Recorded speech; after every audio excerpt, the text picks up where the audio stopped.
ഒരു വലിയ മരം അതിൻ്റെ അടിയൊക്കെ പൊത്തായിട്ട് ഏത് നിമിഷവും റോഡിലേക്ക് ആളുകളുടെ ദേഹത്തേക്കും വാഹനത്തിൻ്റെ മേലേക്കും വീഴാൻ നിൽക്കുന്ന ഒരു സാഹചര്യത്തിലാണ് ഇവിടെ. ഒരു കാറ്റടിച്ചാൽ മതി വീണു. ഇത് വീണിട്ട് ആളുകൾക്ക് എന്തെങ്കിലും ജീവനുകൾ പൊലിഞ്ഞാൽ എന്തെങ്കിലും സംഭവിച്ചു കഴിഞ്ഞാൽ മാത്രം ഓടിയെത്തിയിട്ട് സമരവും മറ്റുള്ള മരം മുറിക്കലും പരിപാടികൾക്കപ്പുറം ഇതൊക്കെ കാണുമ്പോൾ നമ്മൾ പ്രതികരിക്കേണ്ടേ? നമ്മളിന്ന് കണ്ടിട്ടുള്ള ഒരു കാഴ്ചയാണ് മലപ്പുറം ജില്ലയിലെ ചട്ടിപ്പറമ്പിനടുത്തുള്ള പടപ്പറമ്പ് എന്ന് പറയുന്ന ജംഗ്ഷനാണ് നിങ്ങൾ ഈ കാണുന്നത്. പെരിന്തൽമണ്ണ റോഡിലേക്ക് പടപ്പറമ്പ് റോഡിൽ നിന്നും പോയി ഒരു 300 മീറ്റർ പോന്നു കഴിഞ്ഞാൽ ഇത് സ്ഥിതി ചെയ്യുന്നത്.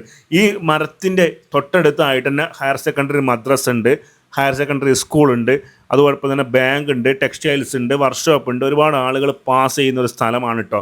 വാഹനങ്ങളൊക്കെ പാസ് ചെയ്യുന്ന സ്ഥലം കൂടിയാണ്. അപ്പോൾ നല്ലൊരു കാറ്റടിച്ച് കഴിഞ്ഞാൽ വീഴുന്ന ഈ ഒരു മരം എത്രയും പെട്ടെന്ന് ഇവിടുന്ന് വെട്ടി മാറ്റിക്കൊണ്ട് എത്രയും പെട്ടെന്ന് ഇതിന് വേണ്ട കർശനമായിട്ടുള്ളൊരു നടപടി സ്വീകരിച്ചുകൊണ്ട് എന്തായാലും ജനങ്ങളുടെ സുരക്ഷ, ജീവനും അതുപോലെ തന്നെ വാഹനങ്ങൾക്കൊക്കെ സുരക്ഷ ഉറപ്പാക്കണമെന്ന് പ്രിയപ്പെട്ട അധികാരികളോട് ഞാനൊന്ന് അപേക്ഷിക്കുകയാണ്. അതായത് എന്തെങ്കിലും വന്നിട്ട് പിന്നെ പറഞ്ഞിട്ട് കാര്യമില്ല, ഇതൊന്നും താങ്ങാനുള്ള കരുത്തില്ല. ഒരു ആളുകളുടെ ദേഹത്തേക്ക് വീണിട്ട് എന്തെങ്കിലും പറ്റിയിട്ട് പിന്നെ നമ്മൾ കുറേ നടന്നിട്ട് എന്താണ്? അപ്പോൾ അതുകൊണ്ട് ഇത് നിങ്ങളാരും കാണുന്നില്ലേ? നമുക്കിനെ അത് കാണുമ്പോൾ ഏറ്റവും വലിയ സംഘടന അക്കോലത്തിലാണ് അടിയൊക്കെ പൊത്തായി കിടക്കുന്നത്.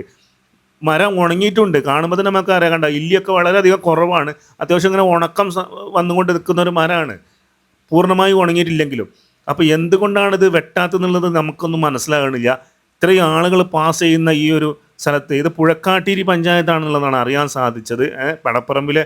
അതായത് അതുകൊണ്ട് നിങ്ങളെല്ലാവരും ഒന്ന് പരമാവധി അധികാരികളിലേക്ക് എത്താൻ വേണ്ടിയിട്ട് ഒന്ന് ഷെയർ ചെയ്യണമെന്ന് വളരെ വിനീതമായി അഭ്യർത്ഥിക്കുകയാണ്. മലപ്പുറത്തിൻ്റെ ഇതുപോലുള്ള പ്രധാനപ്പെട്ട വാർത്തകളൊക്കെ നിങ്ങളിലേക്ക് എത്തിക്കാൻ വേണ്ടിയിട്ടാണ് ഞാൻ എൻ്റെ ഈ ഒരു പേജുമായിട്ട് എന്നും നിങ്ങൾക്കൊപ്പം നിൽക്കുന്നത്. അപ്പോൾ തീർച്ചയായിട്ടും ഇത് എൻ്റെ ശ്രദ്ധയിൽപ്പെടുത്തിയിട്ടുള്ള ഒരു സഹോദരനാണ്.